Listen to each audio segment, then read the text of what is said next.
Parole de Dieu quotidienne. L'homme travaille pour satisfaire la volonté de Dieu, pour amener devant lui tous ceux qui sont selon le cœur de Dieu, pour amener l'homme à Dieu et pour présenter le travail du Saint-Esprit et la direction de Dieu à l'homme, perfectionnant ainsi les fruits de l'œuvre de Dieu. Par conséquent, il est impératif que vous soyez totalement clair concernant l'essence du travail. Étant utilisé par Dieu, chaque homme est digne de travailler pour Dieu, c'est-à-dire que chacun a la possibilité d'être utilisé par le Saint-Esprit. Cependant, il y a un élément que vous devez saisir. Quand l'homme fait le travail mandaté par Dieu, l'homme a reçu la possibilité d'être utilisé par Dieu. Mais ce qui est dit et connu par l'homme n'est pas entièrement la stature de l'homme. Tout ce que vous pouvez faire, c'est mieux connaître vos propres lacunes au cours de votre travail et entrer en possession d'une plus grande illumination du Saint-Esprit. De cette manière, vous aurez la possibilité d'obtenir une meilleure entrée au cours de votre travail. Si l'homme considère la direction qui vient de Dieu comme sa propre entrée et comme quelque chose qui lui est inhérent, alors la stature de l'homme n'a aucun potentiel de croissance. L'illumination que le Saint-Esprit élabore chez les hommes se produit quand ils sont dans un état normal.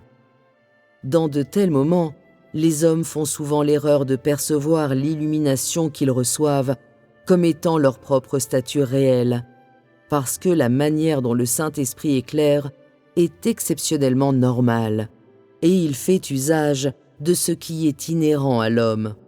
Quand les hommes travaillent et parlent, ou quand ils prient et font leur dévotion spirituelle, une vérité devient soudain claire pour eux.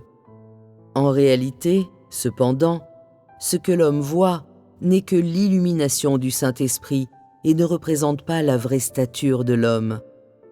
Après que l'homme a vécu une période au cours de laquelle il a été confronté à des difficultés et à des épreuves, sa vraie stature devient manifeste dans de telles circonstances. Alors seulement, l'homme découvre que sa stature n'est pas si grande, et l'égoïsme, les considérations personnelles et la cupidité de l'homme apparaissent. Ce n'est qu'après plusieurs cycles de telles expériences que beaucoup de ceux qui ont l'esprit éveillé se rendront compte que ce qu'ils avaient vécu dans le passé n'était pas leur propre réalité individuelle, mais une illumination momentanée du Saint-Esprit, et que l'homme avait tout simplement reçu la lumière.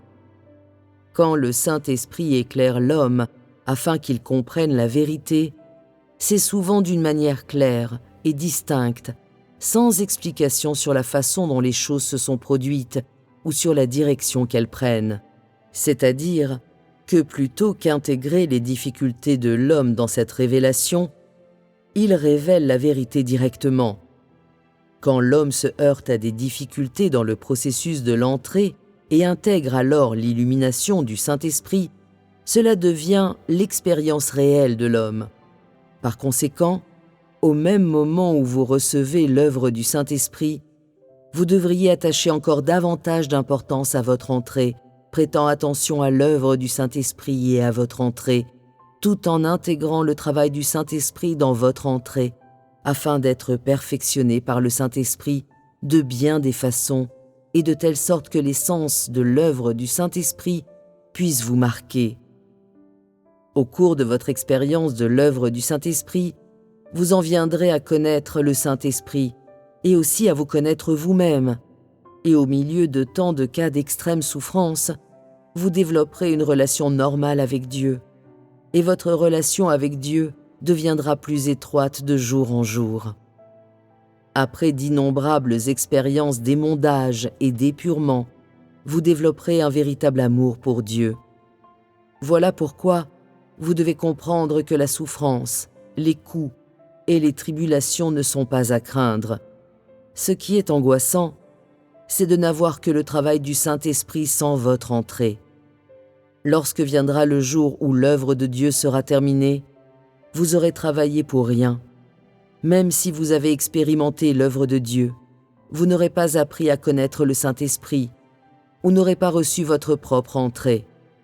L'illumination que le Saint-Esprit crée en l'homme n'a pas pour but de soutenir la passion de l'homme, mais d'ouvrir une voie pour l'entrée de l'homme et de permettre à l'homme de connaître le Saint-Esprit, et ainsi de développer des sentiments de vénération et d'adoration de Dieu.